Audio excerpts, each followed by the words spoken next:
bandiraɓe amtuɓe yebde ayawa habdirde Piindi TV caggal yettude gueno gonɗo jondo en juule rasulu sallllahu alayhi wa sallam noon calminirɗen khalifaɓe diine kono kadi en calmini khalifaɓe aada en calmini ɓen ɓe ganduɗa kadi ko ardiɓe ene galle he tuggude baba abou habsatou coumba hamme ha yetti dawoudou gueddaɗo maymouna tafsir baba hammate en tata leyla diathi en waɗoɓe feere ha jiiɗen ali falen djibi dieng en ko ngol waɗi laawol to temedere e capanɗe jeegom e goho ko eɗen mbaɗa oɗo émission biyeteɗo hol mbo woni an tawa eɗen bismi omo ganduɗa ko Abdoulaye Kane jeeyaɗo toon to Thilogne sen wi Thilogne noon mbiyeten ko tengguure ngu Fouta walla mbiyen Thilogne saldu Fouta ɗum noon eɗen jaada hen e bani men debbo tawa ko Fatima Sambo en mbatta joni joni so wona tottude gorko mo Thilogne o salmodira yeɓoɓe ayawa habdude Piindi TV kono kadi ko yeɓoɓe émission hol mbo woni an assalamu aleykum. Aleykum salam Bamodi mi samminima mi sammini Fatima mi sammini kala liggotoɗo e Piindi TV mi sammini kala biyowo mbimami mi sammini yeɓoɓe émission hol mbo woni an ɓaade ko Thilogne gummimi mi wasa samminde Thilogne naaɓe ardugol famille ji religieux galle ceerno Hamme Baba Tall chérifaɓe men e mi fawa e monsieur le maire yettina Thilogne naaɓe foof bisimilla ɗum noon joni joni en jahate bani men debbo Fatima Sambo enen gondi eɗen jaada e ndeɗo yewtere gam kadi ni heblo makko ngo waɗata ɗum noon Fatima assalamu aleykum. Waleykum salam Bamodi Ba mi salmitimama kadi bandiraɓe sehilaɓe yeɓoɓe ayawu Piindi TV foof salminama en ƴetti salminago en pawe junggo mawɗo meɗen manam gardiɗo gallo en calmini kadi dendagal technicien ji meɗen en calmini dendagal kadi kene yeeɓa ayawu Piindi TV en mbiɓe en calmini hilfaɓe diine e hilfaɓe aada en ñaganimaɓeɓe Allah moƴƴere yo Allah waɗanen jaam e sutura e suurare Allah waɗanen kadi cellal e sellirede inchallah. ɗum noon joni joni haade men woɗɗoyde en jahat rési garten Abbas artana en e biographie omo ganduɗa ko Abdoulaye Kane walla mbiyen dartol gurdam en jeehi Abbas Sarr. bandiraɓe musidɓe tedduɓe yeeɓiyankoɓe Piindi TV to gonɗon e no gonirɗon yo jaam e kisal wone mon émission mon mbo Bamodi waɗanta on e kala saaha arti e tongode temedere e capanɗe jeegom e goho hombo woni an koɗo mum ko Abdoulaye Kane. Abdoulaye Kane yi aduna koto Thilogne ko toon e Thilogne o janggi alqouranil karim kono o fuɗɗi janggude duɗal français koto école élémentaire Seydina Issa Laye Thiaw Cambérène collège makko garwanijo o waɗi ɗum collège Ibrahima Thiaw lycée o waɗi tum ko toon to wiyete Mayetik formation garwanijo mbo waɗi to ITCOM en management des entreprises et administration niveau licence o heɓi toon master ingénierie financière to banggue golle o woni responsable des stocks d'Afrique investissement Sénégal o wonti kadi gestionnaire des stocks agent de facturation siège comptable client à Sapal et o saaha noon ko assistant contrôle de gestion ko fati alhaali pelle o ardima fedde quartier mabɓe o ardima fedde eleweɓe e étudiant ji Thilogne duuɓi sappo e ɗiɗi omo dilla e Thilogne association et développement o ardima hen terɗe kewɗe o woni premier secrétaire adjoint o woni secrétaire général du bureau sortant o woni coordonnateur festival Thilogne battidiɗo wadde o woni tergal e groupe travail femmes jeunes paix et sécurité en Afrique de l'Ouest CAM et Sahel ɗo halfinano commission de communication kanko Abdoulaye Kane o waɗama copte wiyete CHED centre de haute étude de défense et de sécurité pour rédaction programme jeune paix o woni tergal de la jeunesse chambre internationale Sénégal kino tolno e duuɓi jeegom d'expérience ɗon o woni directeur de domaine individuel o wonti trésorier général de Dakar Avenir o wonti vice-président communautaire o woni hen secrétaire général membre équipe protocole national o woni vice-président exécutif o woni président exécutif en 2022 o woni président national en 2023 o woni no kadi tergal e ɓen saytotoɓe sumgoji lefol laamu en 2019 ko on woni Abdoulaye Kane gorko mbo Thilogne saldu Fouta koɗo Bamodi e émission mon hombo woni an. ɗum noon Abdoulaye Siré Kane caggal rewa rewi o biographie o beela aɗa wawi min artande hen roɓindo mbiyen ɗum commentaire walla a jarama Bamodi mi yeeɓi biographie presque ko haali ho fof ko noon ko jibinami ko Culogne komi Culogne wi Culogne haysi men toñam mbiya komi juddu jeeri kono komi Culogne Culogne jibinami mi jangi toon Ɓurano mi yalimo toon kono almudo no yalirto ni après no ponmi janngude école nde babam addi ham ɗo e Dakar jangumi ɗo cursus am élémentaire Seyna Issa Laye hono no haalni ni ha jettumi formation en management et gestion des entreprises ITECOM kadi mbanmi kadi master en ingénierie financière kadi mi jeeyama e pelle kewɗe honno no biographie o wi ɗum ni étudiant ji association étudiant ji ɗi komi membre gonnomi hen kadi mi jeeyama e fedde mo ganduɗa ko wiyete ko teyade e Culogne association développement ganduɗa guilay taniraɓe men fedde nde ɓooyi guilay foyer des jeunes ha joni fedde nde ne wuuri tana men gadi ɗum par ce que somi ƴeewi mo teyade mo France ko tana mbiyeteɗo Dia Aliel yumomo yafomo kañum e jeeya membre fondateur uji fedde ɗeɗo mi waɗi hen occupé des postes comme no wiru ni ha poste secrétaire général et dari récemment festival Culogne ganduɗa ko festival mo ne anda e aduna he nana agenda culturel mo ministère de la culture mi woni coordonnateur festival oɗon en 2022 récemment mi jeeyama kadi membre jeune chambre international mo ganduɗa jibina koto États-Unis ha ɗo hande moɗo woni trésorier national mo jeune chambre jaɓanten ko jeune chambre international eɗen mbawi wiide ko holde fuɗɗi eyyi jarama Bamodi namdal ngal no feewi jeune chambre international ko jibina koto États-Unis e wuuro biyeteɗo Saint-Louis Mississippi waɗi ɗum ko goto suka ndeno wiyete ko Henri Guisember so ɓe gamanno sa ƴeewi comme so ɓe gamanno on période 1915 presque aɗa wawi wiide ko après première guerre ɓe jooɗi ɓe jii situation wuuro maɓɓe no wayni ɓe mbi kamɓe ɓe fota hadde tan e amde fijirde won koɓe poti wadde ha yimɓeɓe keɗoɓe yimɓeɓe change kene mbi joni arene eɓe mbatta haalde yimɓe par ce que ɓe dokkano haqqille yimɓe keɗotonoɓe ɓe mbi gaare mbaɗen hunde hen ɓe mbaɗi créé association ni jeune chambre international mais koye nder leegal maɓɓe tan wonno par la suite ɓe jeehi affaire o fuɗɗi layde e heewɓe anda ha waɗa international ha hande to gonɗen ɗo jeune chambre Nations Unies ne andi ɗum ne waɗi ɗum reconnaître jeune chambre kadi no ummi jibinami États-Unis nde laye e guure kewɗe e aduna he ha hande ne dañi Asie ne dañi France ne dañi États-Unis dañi Europe aray Sénégal noon en 1975 e goto gorko biyeteɗo Papa Ndiambe Sène won goto ancien socialiste ne wiye Kora Fall to Rufisque wonno woni ɗo député woni maire de Rufisque onne kadi jeeyanoɓe addude ɗum hen he to gonnen ɗo jeune chambre toon ɗo ne liggo e gueɗe kewɗe e ɗo e Sénégal nanay presque 3 régions ɓuuri heewde noon koye Dakar mais en dañi pelle tohose 8 environ pelle 6 ɗo e nder Dakar beela oɗon jogui programme nawde ɗum ko wayno guure men Fouta en walla ko mbiɗa ni ko diwnuji 3 walla 4 tan ɗum haaɗi eyyi guilay 2022 nden taw mboɗo woni président local au niveau national min waɗino siégé min mbi objectif oɗo 2022 fayi 2023 ko wadde région fof walla département fof gotol local mo ganduɗa ko jeune chambre aɗumin toon ne dañata ne wawi instant ɗo nana Diourbel nana Feyne soit raw jibinede nana jibina kono soit raw mawnude quoi ne dañi kadi au niveau de Saint-Louis Mbour ne yetto ma yettoyo Fouta yettoyo golɗe comme Kolda e kala 14 régions du Sénégal ɗi fof ma yetto hen par ce que ɗum ɗon woni objectif o ko chaque département e nder Sénégal daña jeune chambre so mbara aɗa wawi min firande ɗum e Pulaar walla mbiyen holko ɗum yahata eyyi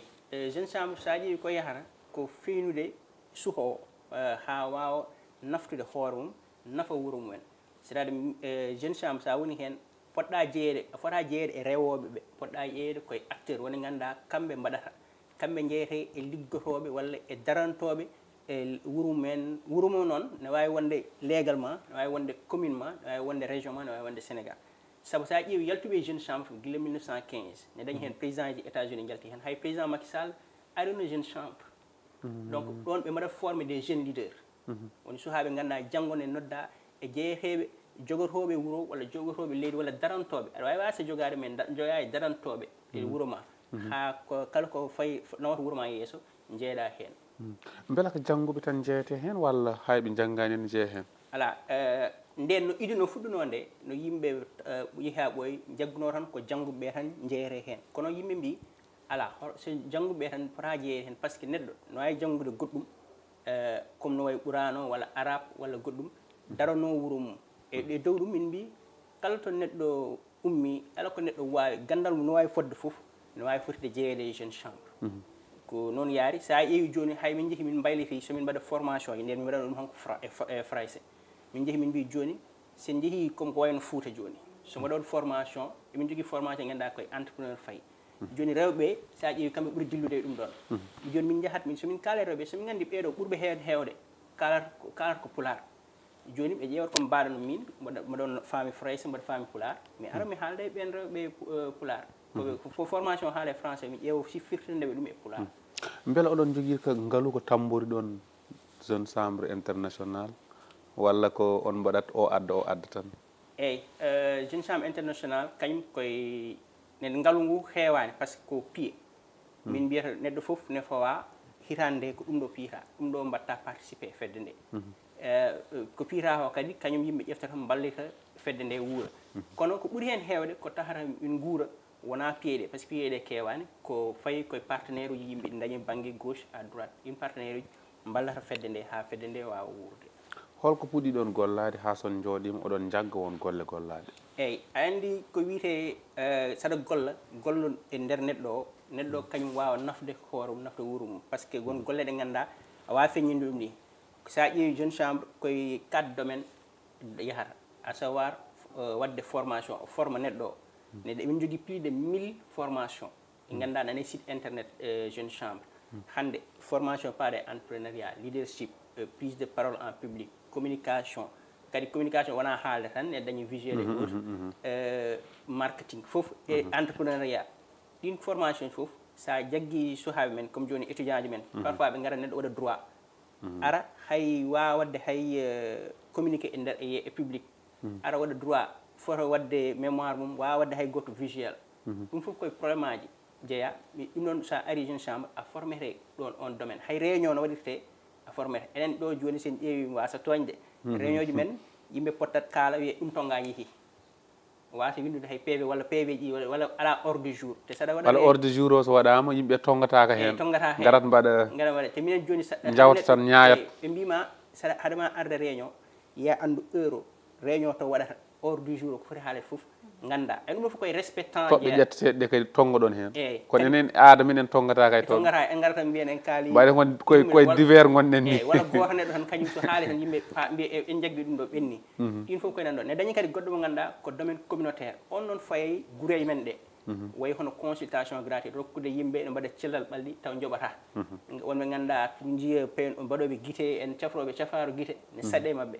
hande ƴefta hafe safaru guite nawa ɗum e guure ɓe ganduɗa ɓen pour ɓe jiiya hôpital ni probléme mi dañin hen expérience won wuuro mo jaami min jeehi mbaɗi consultation gratuite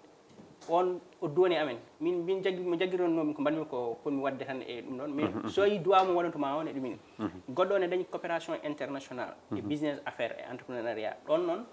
ɓuuri fodde suhaɓeɓe par ce que joni zamanu mo paaren zamanu mo gonɗen o ko zamanu entrepreneuriat par ce que recrutement o wona noon yarata walla a dañta hen ko poɗɗa dañde hen ko zamanu entrepreneuriat e business e kadi coopération internationale woni minen guure ɗe gonɗo France o e gonɗo Sénégal o kamɓe ɓe gandidiri e hande min joni somo yahanno France il suffit que mi nodda goto mi wiyamo Abdoulaye Kane mboɗo mi ara kanko on wawi arande ham aéroport o jabbo kam o nawa kam to komi yaade ho heeɓi ham ɗo e Sénégal jooɗimi 7 heures noddami wiyami mboɗo oɗo ko foti arde Sénégal wata ɗo ko balɗe 15 ballaɗo wi ɗum ɗo mbiyami o ari ko noon ɗin coopération foof ko ɗum ɗen galle ɗen pelle min ɗen domaine aji min keewi dullude ɗum yo beele laamu ngu ne heɓtini moon laamuji Afrique kono mbiyen beele laamu Sénégal ne heɓtini moon eyyi laamu Sénégal ne andi jeune chambre ne woodi e sa ƴeewi e conseil national de la jeunesse mo président Khadim Diop ardi kanko on minen komin membre e nder conseil de la jeunesse oɗon donc ɓaade conseil de la jeunesse ko ɗumam laamu minen fati laamu ne heɓti amen kono emin jinno laamu ɓuura waɗande amen nangande amen koyngal par ce que joni ɓe mbiyata jeune uji yo jeeye instance de décision ji to ganduɗa toon ñawate toon watte ko foti no wuuro ngo yarate foof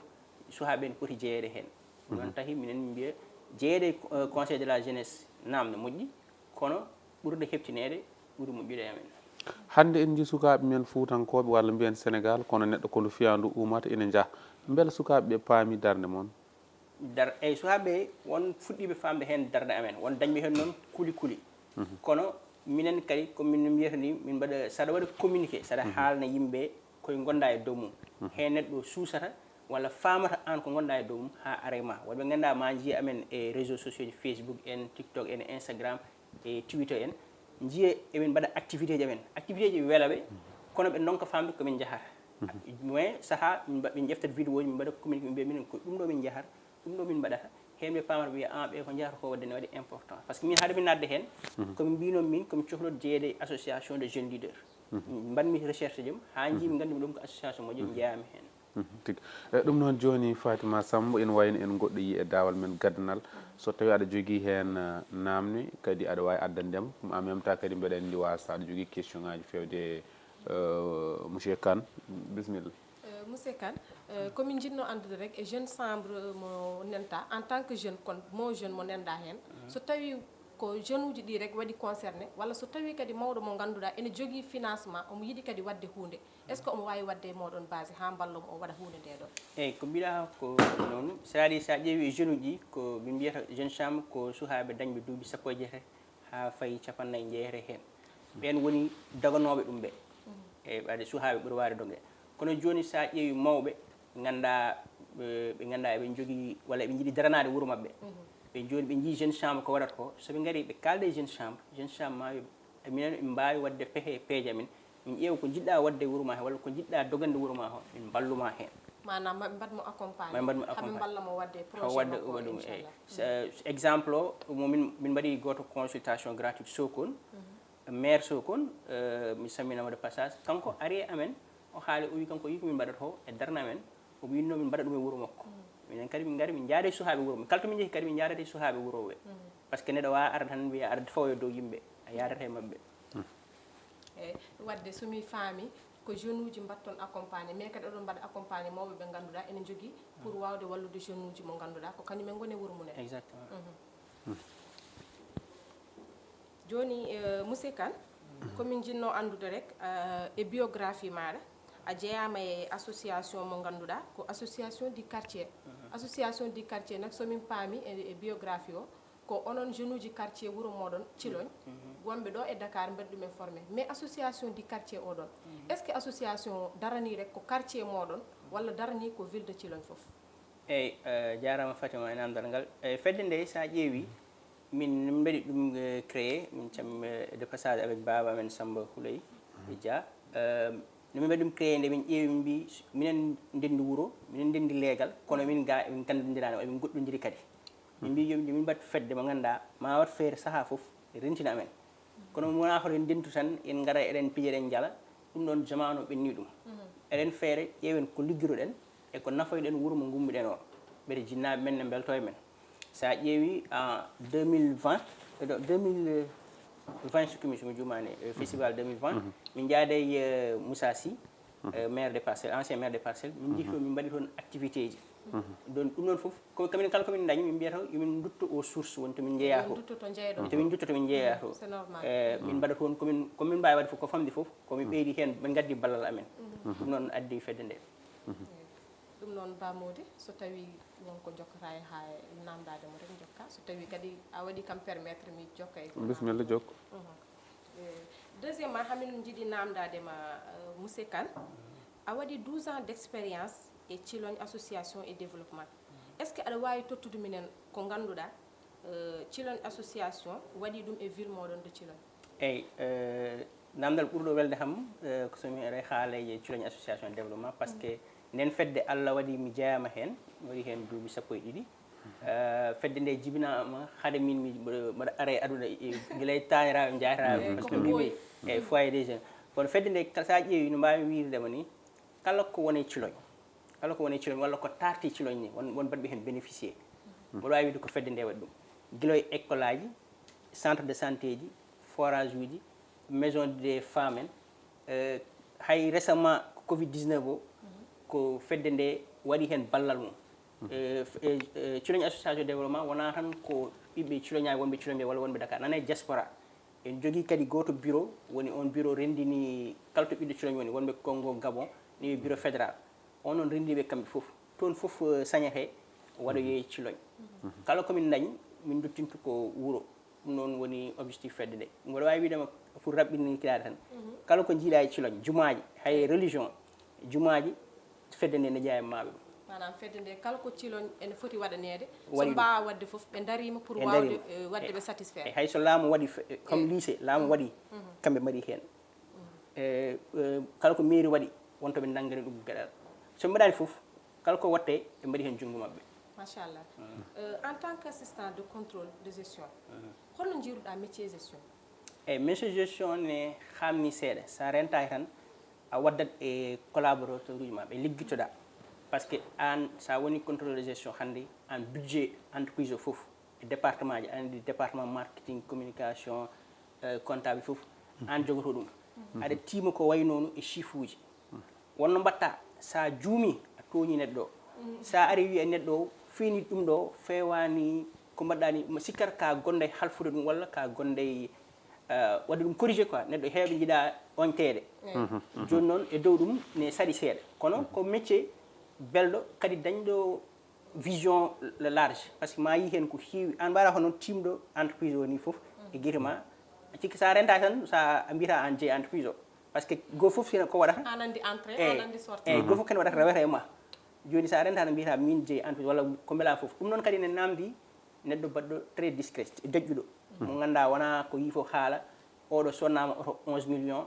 oɗa sonnama 6 millions gara mbiya oto ko 11 millions sora ene ɗum noon wawi addude ne nandi discrétion e nder entreprise ko métier noon belɗo noon e dañɗo ambition kadi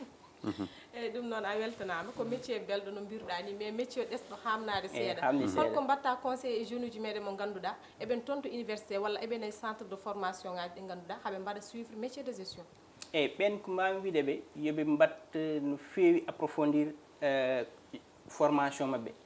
soɓe gaara e entreprise uji parfois ne hamni au début sa ari saɗa yalta université walla saɗa yalta formation cikkata an a gasni jangde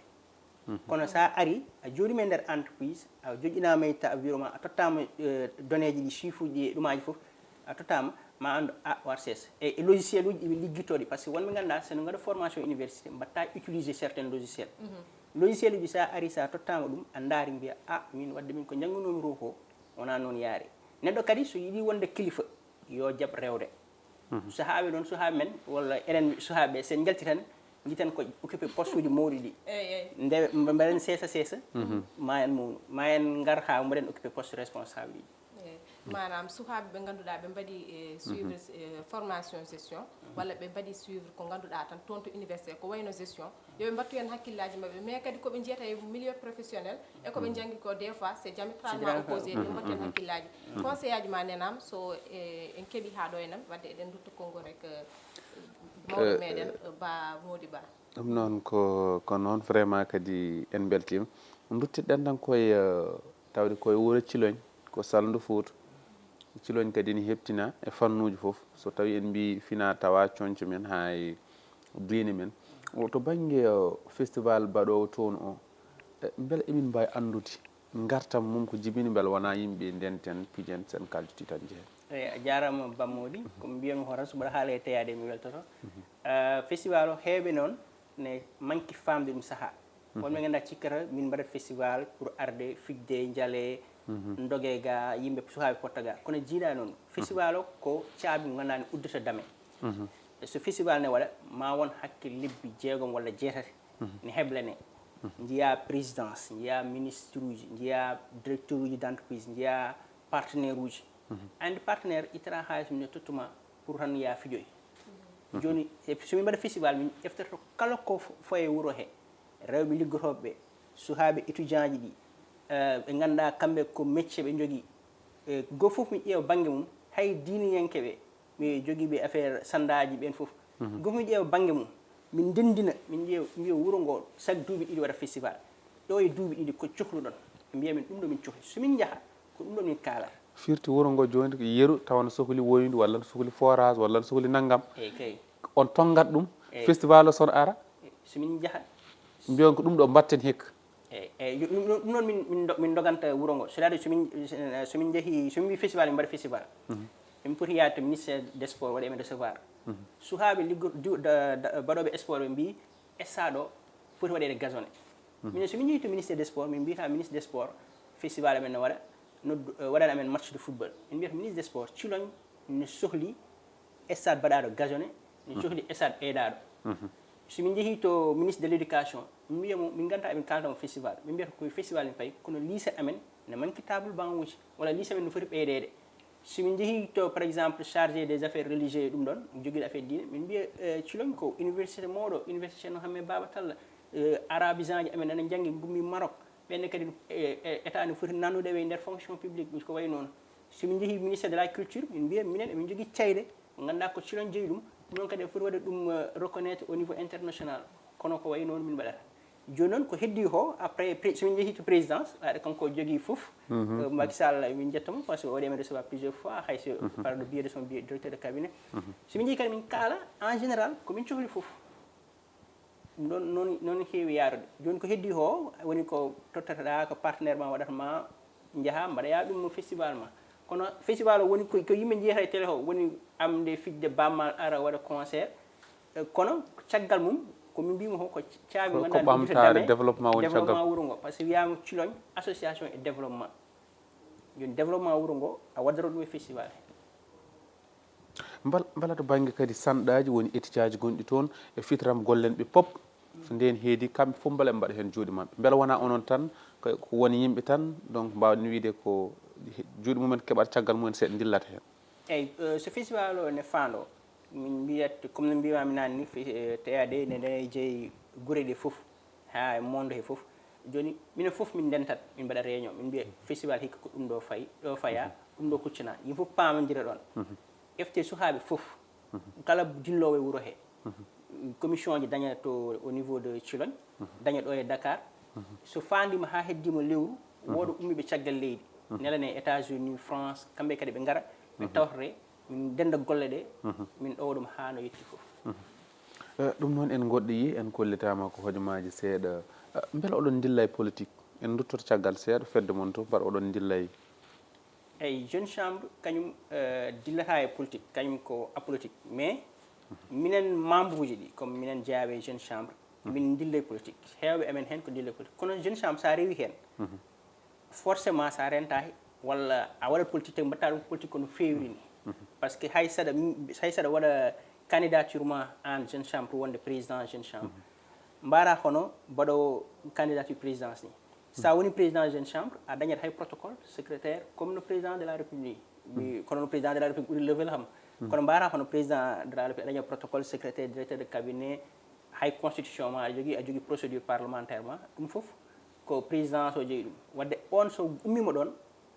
forcément dañat ambition politique ɗum noon hannde beela onon fedde nde tan on miijataka tan saaha pinon tan mbiyon hannde emin jiiɗi jeune chambre yo bokku e politique ala min miijotaka ɗum par ce que komin nomin mbiri ni jeune chambre objectif mum ko fewnude neɗɗo e fewnude wuuro joni wonɓe ganduɗa nanayi guure kamɓe politique wona ko mabɓe kono mbiyanmi kala ko yaɗani e politique yahata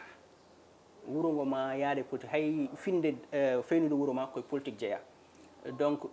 ko wiyete politique koye fewnude wuuro mum jeeya donc kono min cikkani jeune chambre no feynirani e no mahirani ne yaha ne wona nder politique walla ne wona association politique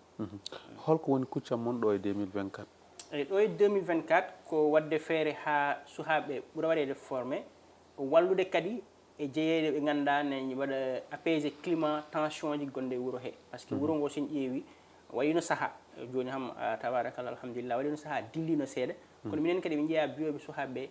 hoto kucce ɗum ɗo hoto bonne ko onon jeeyi ɗum ɗon sa waɗi ɗum e wuuro a jeeyama e mbaɗoɓe stabilité wuuro kadi wuuro kadi so dañi jaam hen foof wawi yaade hay élection présidentielle 24 garowo ɗi ma wuuro ngo daña jaam ne wawi wadde ɗum fof koye objectif objectif 2024 kadi ko wadde no mbiyami nani ni région foof daña goto ɗum jeune chambre membre local jeune chambre en gardi hen ha ɗo so tawi wonko min namnakima aɗa wawi artude hen ko gasi haalaɓe hayso 1 minute so tawi tan wonko ponnoɗa haalde ko min ponnoma namnade min namnakima aɗa wawi haalende hande calmodira mbayodira e bandiraɓe eyyi jaram bammodi mbiyatmi tan ko jeune chambre mo ganduɗa ko yimɓe yo paam jeune chambre ko fedde mo ganduɗa ne forme neɗɗo o ne waɗa ɗum ha nafa wuuro mumen kadi sukaɓe yooɓe gandu hankkadine hotomin ndewɗo emin ndewa affaire uji tiktok en réseaux sociaux ji ɗum ɗon yooɓe paam Afrique walla Sénégal wonto fayi e ɗum kadi ɓe gummuɗo ɗum guila e law enen woni probléme men ko en jaggat mbiyen nguuren hannde tan ɗum noon tardini Afrique tardini Sénégal kuccenen avenir men avenir Afrique avenir Sénégal par ce que pétrole et gaz e fof nan ɗo woni hoto ndewen men ganduɗa ne mbaɗa men divertir ne funta men ne kuccina men banggue goɗɗo taw kamɓe ɓe ƴefte sukaɓe mabɓe eɓe kuccana ɗum to foti huccede ɗo e 50 ans ɗo joni ɗum noon yinno wiide hooram e miñiraɓe mem e sukaɓe foof caggal ɗum yettudema e invitation an e Fatima e caméraman ma fof e technicien ji ma yettude mawɗo gallo e kala biyo mbimami yettuma no fewi mbiyama jarama Fatima en gardi hen ha ɗo eyyi e mbiyan tan dendagal yeɓoɓe ayago Piindi TV kamɓe foof ɓe jarama caggal nde ɓe berti noppi mabɓe ɓe kuccini guite mabɓe e chaîne meɗen e télé meɗen Piindi TV kono kadi anne a jarama a weltanama kadi monsieur Abdoulaye Kane e invitation mo ganduɗa kadi a waɗi ɗumen accepté ɗum noon en gardi hen ha ɗo ngol waɗi temedere e 60 koɗen mbaɗa oɗo émission konngol mbayni ko noon jaaten ko toon to leydi France Abou Kanté mo windu Bosoyaɓe o wi bande wona tan mo ndenduɗa ƴiƴam woni bande o wi bandiraɗo ina ɗanno kono tan enɗam ɗannotako o wi reeni enɗam ko muñal goɗɗo woto ɓurani bande o wi fenade ko ñaw gonga ko kisal ko konngol gonga regata haysa a namnima jomum waylataka bande wona tan mo ndenduɗa ƴiƴam o bandiraɗo ina ɗanno kono enɗam ɗannatako reeni enɗam ko muñal goɗɗo woto ɓurani bande fenade ko ñaw gonga ko kisal